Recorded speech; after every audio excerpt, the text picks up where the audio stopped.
Hi everyone, welcome to my YouTube channel where we empower you to go out there and win.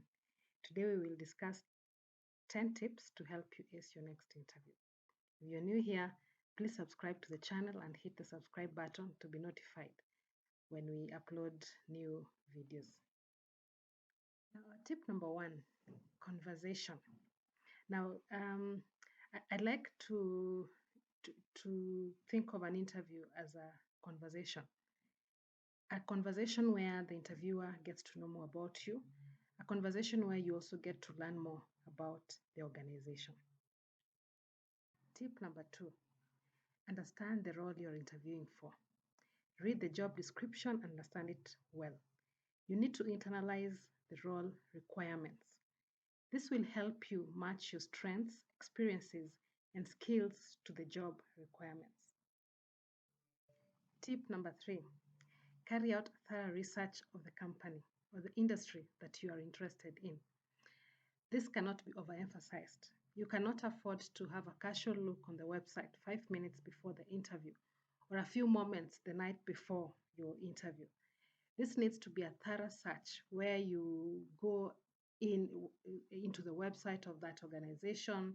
You want to know the competitors of that organization, what has been happening in the organization, everything that is available on the public domain. And if possible, you can also try and get, to understand or to learn the culture of the organization. And this might be from people who have worked there before or people who work there, you know. You get to understand what the organization is all about, and then you're also able to gauge your fit for that organization. And the other thing that is important is for you to understand the industry well. What industry is that organization operating in?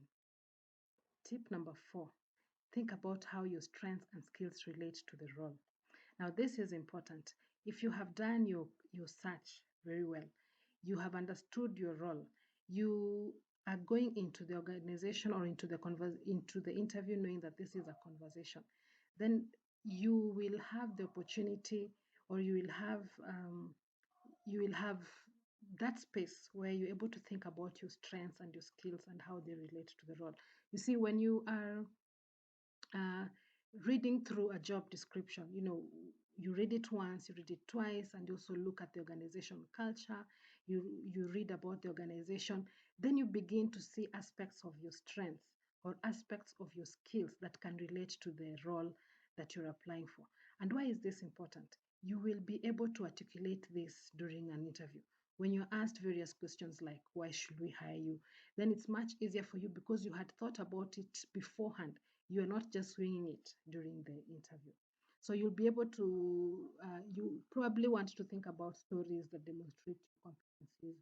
And when you have thought about some of these things beforehand, then during an interview, it's so much easier to present your competencies in a way that is relatable and in a way that is directly um, related to the role that you are applying for, or rather you're interviewing for. Tip number five, be clear about your key value or selling points.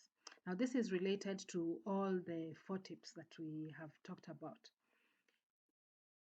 When you have understood the role, when you have done your research, when you have looked at your skills and how they relate to the role, then it is much easier for you to clarify the value that you bring to the role.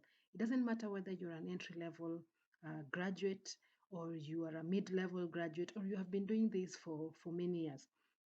When you have done your research and you've done what we have suggested in the previous tips, then chances are that you know the value proposition, or you know the exact value that you're bringing onto the role. Or even if you're not very exact, particularly for fresh graduates, you will have an idea of what is your selling point, or the competitive advantage you have over other candidates. Tip number six, your first impressions matter. It doesn't matter whether this is a virtual interview or an in-person interview. You need to you need to look confident. You need to dress appropriately. And where it is applicable, you want to have a firm handshake. Now, How do you show or appear to have confidence? One important thing is eye contact, and then being aware of mannerisms that may distract or show how nervous you are. Many of us in a situation where we are anxious or we are nervous tend to either fidget around, tend to touch our faces, or probably play with our hairs, probably not even look at the interviewer, look somewhere up above their head, or interviewers, if it is a panel of interviewers. So we need to be aware of some of these mannerisms because they impact on how we appear to the person we are speaking with. Number 7, anticipate and prepare to respond to the interviewer's concern or reservations. When you go into an interview, particularly if you have been working for some time in a specific industry and you're now changing careers or you're moving to a different industry altogether, an interviewer may have some concerns or reservations. You have been a mid-level professional, or perhaps maybe even a uh, later years professional, and an interviewer may be wondering how you will fit in, perhaps in a lower level role that is in a different industry. You need to have thought beforehand some of the skills that you have, or some of the transferable skills that you might have that will be relevant to the role that you're applying for. And then the other category of people that might have some issues that they need to think about before are those that have gaps in their resume. Perhaps you took a career break because you needed to take care of something at home, or whatever circumstances led to a career break. You need to think about this in advance. Anticipate the fact that some interviewers or some employers might have some concerns around this, and you want to be prepared to respond to the same. We'll be handling how to respond to such questions in a later interview, where we'll be talking about questions that are likely to be asked to you during an interview. Tip number 8, prepare in advance questions you will ask the interviewer. Now, I have sat in interview panels where I have asked interviewees, do you have any questions for us? And the reaction or the response of the interviewee is one of shock, particularly for entry level candidates. You want to have thought about some questions that you will ask the interviewer. You can even note them down, because sometimes you may be very nervous that when you ask the question, you go blank and you are not sure what to do or what question to ask. Or you may blurt out some question that is very obvious, something that you should have found out even on their website. So you don't want to ask obvious questions, things that are actually out there in the public domain. So you need to think about this. Again, going back to the tips that the tips that were indicated before. If you prepare for the interview, then chances are that you'll come across things that you do not understand, and you may want to get clarification during the interview. And again, when you're asking questions, you're not assuming that you've already been given the role. So the interview questions need to be relevant to the stage where you are at, as far as the interviewing is concerned. Then another tip is that you may drop your questions from your conversation with the interviewer. A lot of interviewers at the start of the interview, or at some point during the interview, will usually take their time to help you understand the role, to help you understand the company. They will perhaps introduce themselves. They will let you know whether this is a new role or this is a role that has been existing. Now, as you continue or you carry on with the conversation with the interviewer, then some things may pop up in your mind that you may want to get clarifications for. Number 9. In many cases, particularly at the very last interview, uh, an employer may want to discuss your expectations as far as remuneration is concerned. Now, being prepared in advance will help you articulate your expectations well, but will also prepare you for a negotiation if necessary at that point. Tip number 10.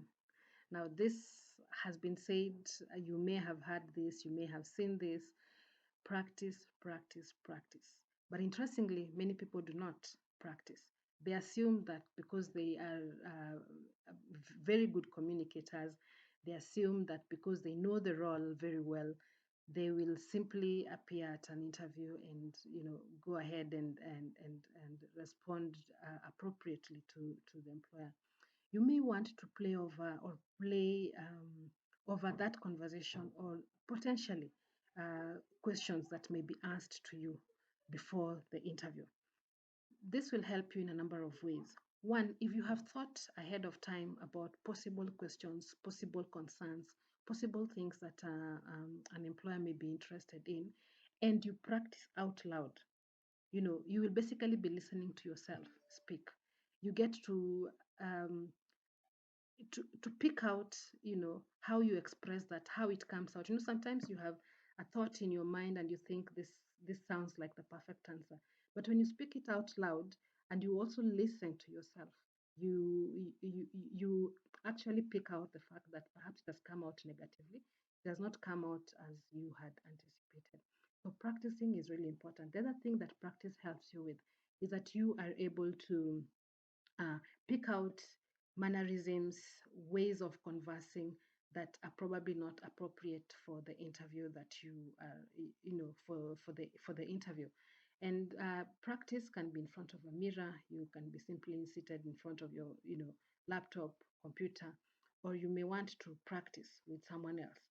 You can practice with professionals who help out with mock interviews, or you can practice with someone else, just a relative, a family member, a friend, who will help you and will pick out, will give you actually valuable critique or valuable feedback. If you do this, I can assure you that you will be a step ahead of your competition during an interview. Thank you very much. If you have liked this video, please go ahead and subscribe to get more videos like this. Thank you very much for listening. See you later.